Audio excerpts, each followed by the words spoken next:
Hello, Contrarian listeners and fans and people watching this video because you are fans of Grease too.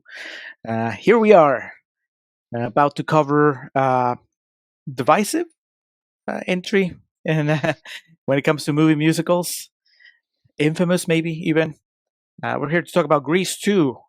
Those of you who have been with us for a while probably remember that way back when we did the Summer of Travolta, we covered the original Grease, which Alex loves and I have come to appreciate slowly throughout the years.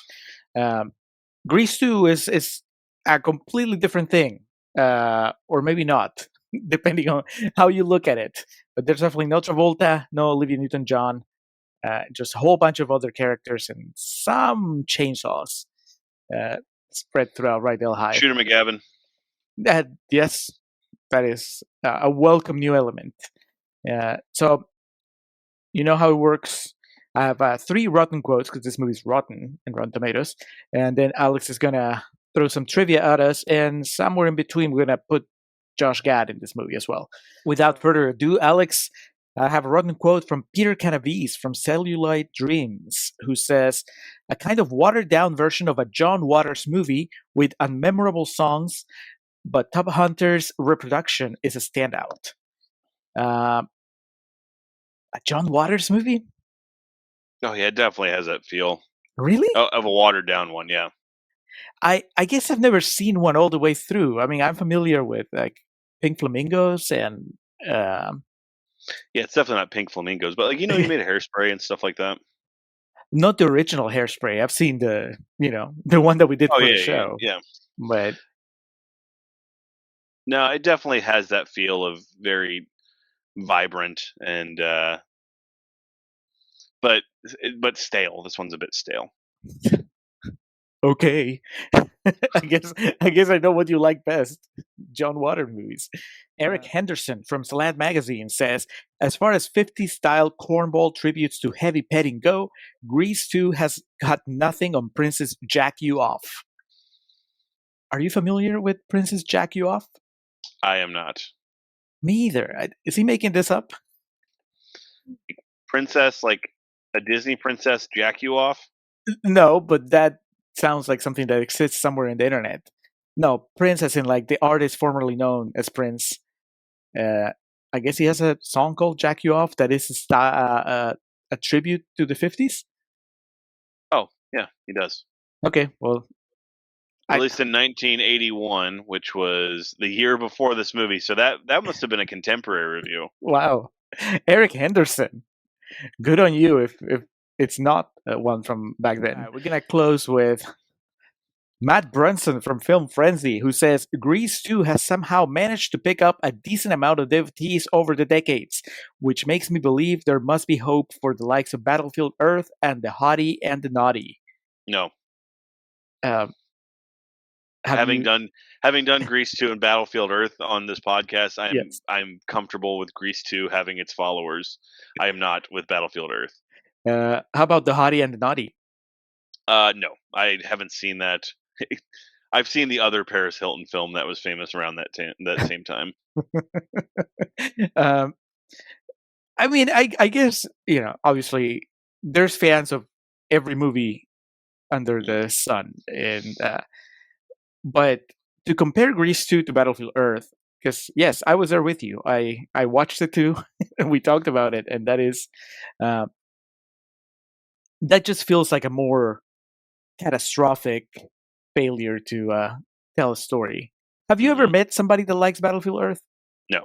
Have you? No.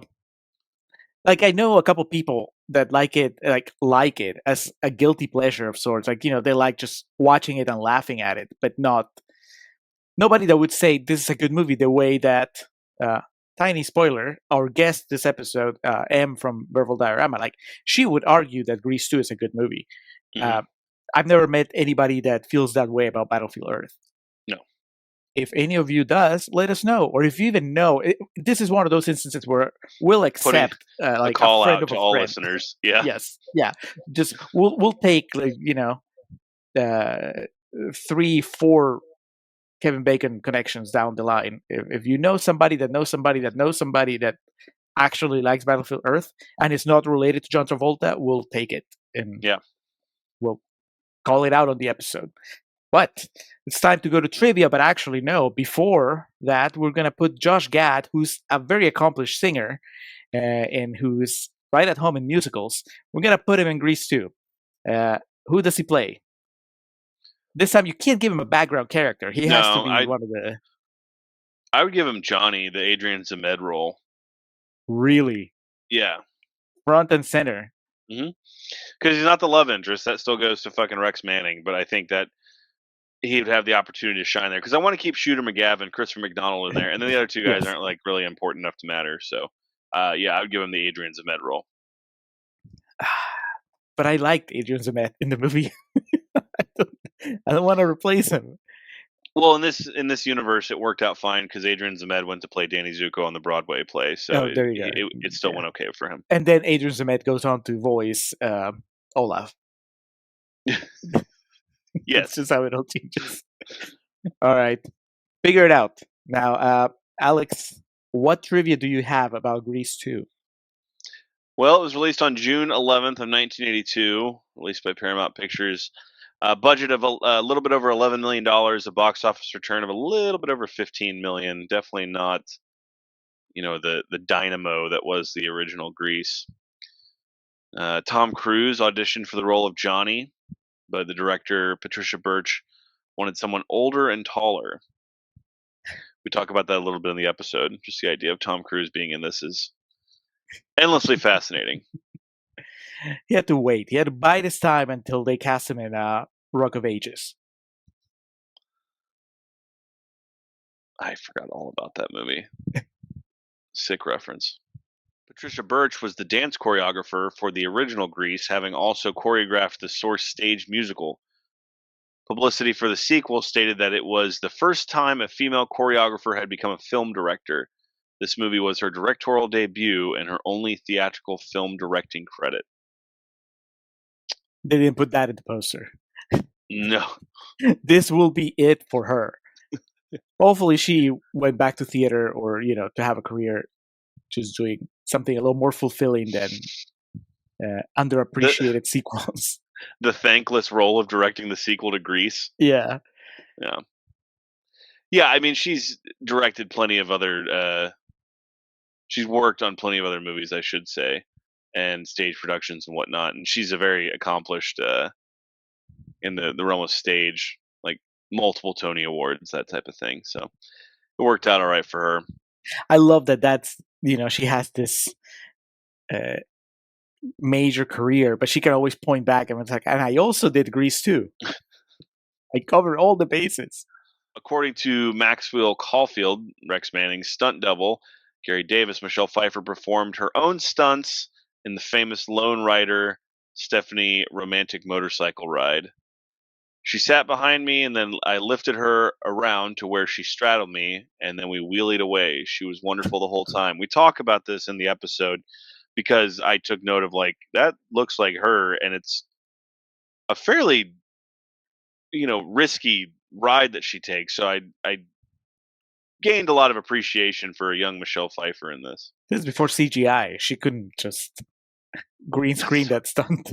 Yeah, it used to be better. It's like when I watch Freaks, I'm like, are they in front of a green screen? I don't think so. Michelle Pfeiffer and Maxwell Caulfield did not get along during filming. A few years after the film was released, Caulfield said in an interview that they got along infamously, with Pfeiffer claiming in an interview that Maxwell was self-adoring. We get into it at a pretty decent length in the episode, but if you ask Rex Manning, this movie kind of derailed his career, and to which the argument could be made, what career? And we kind of get into the psychology of Rex Manning and why he was the perfect actor to play that character, given, kind of what we learned about him through this process. But Julio, do you think that shows it all on screen, that they really didn't care for each other? Well, no, and yes. I think that they don't have any chemistry. So in a way, yes, I guess if they didn't get along. But I mean, there's plenty of instances where the main couple on screen you later find out that, oh, they actually hated each other, and that didn't translate. Here, I don't see them and I think that they hated each other. I see them and I'm like, they just have nothing. There's no sparks. Is that It's because not they hated like each other, or just because there's no chemistry? I don't know if it was both of them. I know it was Wayne's World 2. Mike Myers and Dana Carvey just did not speak to each other, did not like each other, and it doesn't really show in the movie. But then you think about something like What About Bob, which was pretty famous for Bill Murray and Richard Dreyfuss not liking each other, and it works to the benefit of that. Here, it's just kind of like doesn't really matter either way. I think they just didn't have any chemistry to begin with. Lorna Luft was disappointed that Paramount Studios refused to let the pink ladies keep the pink leather jackets. How cheap are you fuckers? This was 1982. You had fucking Friday the 13th Part 2 coming out to make a bunch of money for y'all. Come on. Yeah, but they didn't want you to know that. In 2019, while playing a Christmas concert in Durham, North Carolina, Luft was gifted with with her Pink Lady jacket from Grease 2 by a woman who had purchased it in a studio auction. So that's a cool story. There you go. Happy ending. Yeah.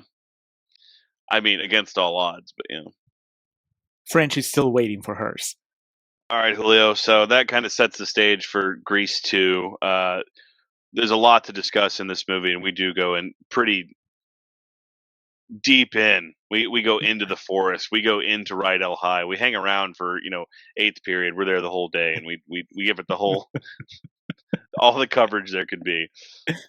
Yeah, it's quite a journey, and like I said, it's not just the two of us. We have a Grease 2 super fan along for the ride, which is good because neither Alex or I had seen it before. So it was good to have somebody that already brought some knowledge, and even if we hated it, we knew that we had somebody that was going to defend it come real talk. Now, during Contrarians Corner, because it's rotten, we just say really nice things about it no matter what.